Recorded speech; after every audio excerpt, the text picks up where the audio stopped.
Dans cette nouvelle vidéo, on va s'intéresser à deux choses. Premièrement, l'inflation et dans un second temps, on s'intéressera aux tarifs puisque oui, plus on avance, plus on se rapproche de la date du 1er août et le 1er août, c'est un jour qui pourrait être important pour les marchés financiers, que ce soit le Bitcoin, les cryptos ou le stock market. Mais la première information, c'est l'inflation. Les chiffres sont tombés et l'inflation est en hausse. Plus forte hausse enregistrée depuis 5 mois, 0,3. On passe maintenant, pour ne pas dire de bêtises, à 2,7%. J'en avais déjà parlé il y a de ça quelques semaines en arrière sur ma chaîne en disant que voilà, il y a deux choses en particulier qui vont m'intéresser durant cette période d'été, troisième trimestre, juillet, août. C'est l'inflation et le taux de chômage. Et là, l'inflation, elle remonte. Donc là, en ce qui concerne le FOMC meeting du 29 juillet et une éventualité baisse des taux, c'est bon, c'est mort. Là, l'inflation, on va dire, pour faire un raccourci, ça donne raison au positionnement de Jérôme Powell.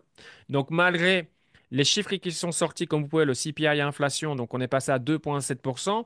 Et mine de rien, c'est vrai, l'inflation, bon, ça va, elle est contrôlée. Mais ce qui concerne principalement Jérôme Powell, c'est les tarifs. Puisque pour lui, les tarifs, c'est inflationniste. Et là, l'inflation remonte. Ceci dit, forcément, Donald Trump, on en a l'habitude aujourd'hui. Voilà, il est venu avec son petit tweet, ou bref, sur son réseau social, comme quoi la Fed doit baisser les taux now, maintenant.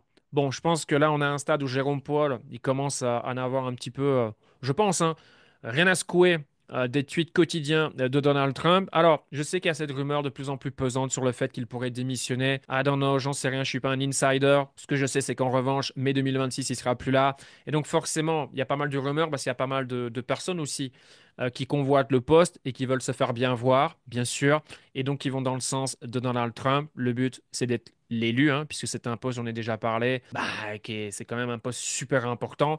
Et accéder à ce poste, c'est une réussite professionnelle, bien évidemment. Donc voilà pourquoi ça part un petit peu dans tous les sens. Ceci dit, attention, hein, rien n'est impossible. Et c'est sûr que si Jérôme Powell viendrait à démissionner, ça pourrait être une information très, très, très, très, très bien reçue par les marchés financiers. Il est fort possible que derrière son successeur aille dans le sens de Donald Trump. On peut voir également qu'il y a de plus en plus de financiers de Wall Street qui vont dans le même sens que Donald Trump et que Jérôme Powell et la Fed devraient baisser les taux. Ceci dit, c'est qui décide? C'est la Fed, c'est une organisation indépendante. Et à la fin de la journée, c'est Jérôme Powell qui décidera, tant qu'il est là, s'il a envie de baisser les taux ou pas. Et là, avec l'inflation qui est remontée, une surprise en juillet, j'y crois absolument pas. Je maintiens mon positionnement sur lequel, pour moi, on se dirige tout droit vers un scénario identique à 2024 où la Fed baisse les taux en septembre à la rentrée et continue dans cette direction de dernier trimestre. Donc, est-ce que ça peut avoir un impact direct sur un marché comme le Bitcoin et les cryptos? Oui, clairement. Après, là, on est dans une configuration plus qu'intéressante où le Bitcoin et Ethereum, d'ailleurs, aujourd'hui, on peut aller voir très rapidement, puisque je pense que le graphique de la journée, c'est Ethereum BTC. On est clairement à un tournant super important en ce moment même.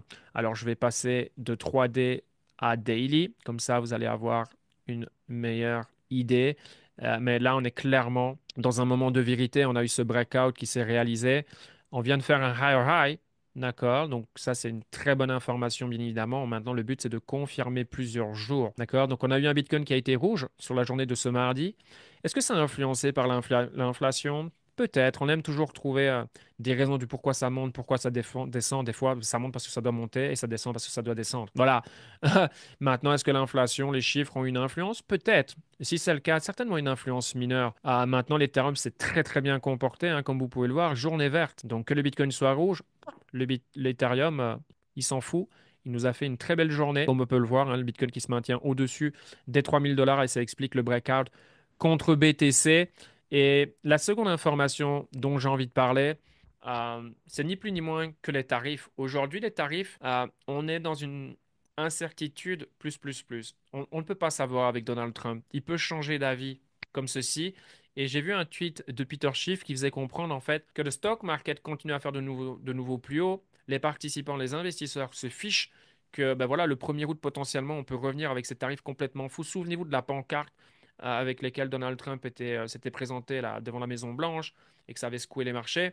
Et si on regarde ses dernières sorties médiatiques, plus 20 pour toi, plus 30 plus toi, plus 40 pour toi, bref, il est vraiment, il utilise la force. Voilà, c'est son style, on le connaît. Il tente d'influencer bien évidemment les nations à venir à table pour négocier et finaliser un deal, forcément qui va arranger Donald Trump et les États-Unis. Apparemment, il y a un deal avec l'Indonésie à voir si c'est confirmé. Mais en 15 jours, avec tous les pays concernés, ça va être compliqué. Donc, ce qui me concerne, c'est de me dire, OK, le 1er août, qu'est-ce qui va se passer? Est-ce qu'il va encore donner un délai supplémentaire, même s'il a dit qu'il n'y aurait pas de délai supplémentaire? Parce que, bon, déjà là, on est sur un délai supplémentaire qu'on n'était pas censé avoir, puisqu'il avait dit que là, j'ai oublié la date, le 3, le 5 juillet, j'ai même oublié maintenant. Je crois que c'était le 3 juillet, peu importe. Bah, il a fait une nouvelle pause. Et il avait dit qu'il n'y aurait pas de pause supplémentaire. Et donc, à mon avis, c'est vrai que, comme Peter Schiff le disait sur ce tweet, les gens se disent, ouais, c'est bon. S'il finalise pas de deal, il va encore reporter. Et puis, il va encore reporter. Et c'est là où, justement, les gens peuvent se faire surprendre. En tant qu'investisseur, il est important, selon moi, de penser à ce scénario. Toujours penser au pire des scénarios. Parce qu'il y a un scénario, clairement, où, bah, en fait, il n'y a pas de deal. Trump se fâche, ou plutôt maintient sa parole le 1er août, boum. Et là, c'est la zizanie, parce que ça peut perturber la dynamique des marchés si elle est toujours haussière entre-temps. Parce que bon, entre aujourd'hui et le 1, il peut se passer différentes choses. On peut continuer dans cette direction haussière, bien sûr. Ça reste le scénario le plus probable. Le marché peut se calmer, bref, peu importe. Mais le 1er août, ça peut être le retour à la réalité. Et donc là, il faut être préparé. Vous voyez, donc ici, c'est juste, voilà, je partage l'information, vous en faites ce que vous voulez, hein. Bien évidemment, toutes les vidéos sont partagées à titre 100% éducatif, mais moi, personnellement, c'est une information que j'ai bien dans le coin de ma tête et ça a une influence directe sur comment je gère mon portfolio en ce moment et toute nouvelle position que je considère et que je mets dans mon portfolio, que ça soit en bourse ou en crypto. Alors, bourse, plus si c'est du trading, si c'est de l'investissement. Là, ma foi, je m'en fiche. Ceci dit, la manière dont je vais construire ma position, attention là, ça peut changer sur comment je vais allouer mon capital, etc. Ça peut clairement, mais en crypto, yes, clairement. Bien sûr que ça influence ce que je suis en train de faire en ce moment, parce que je sais que si ça arrive, en plus le Bitcoin qui est quand même, voilà, hein, il a quand même fait un sacré mouvement, et s'il continue dans cette direction, euh, là vous avez une bonne raison pour laquelle le Bitcoin peut se voir être secoué, et si c'est le cas, les altcoins vont reculer davantage que le BTC dans ce genre de conditions. C'est ce que je pense. Je peux me tromper, mais je pense que c'est le scénario le plus probable si ce scénario se produit. Et dans ce cas-là, bah forcément, selon moi, bah, il est important d'y penser. Bref, c'est ce que je voulais vous partager ici. C'est juste de la matière à réflexion.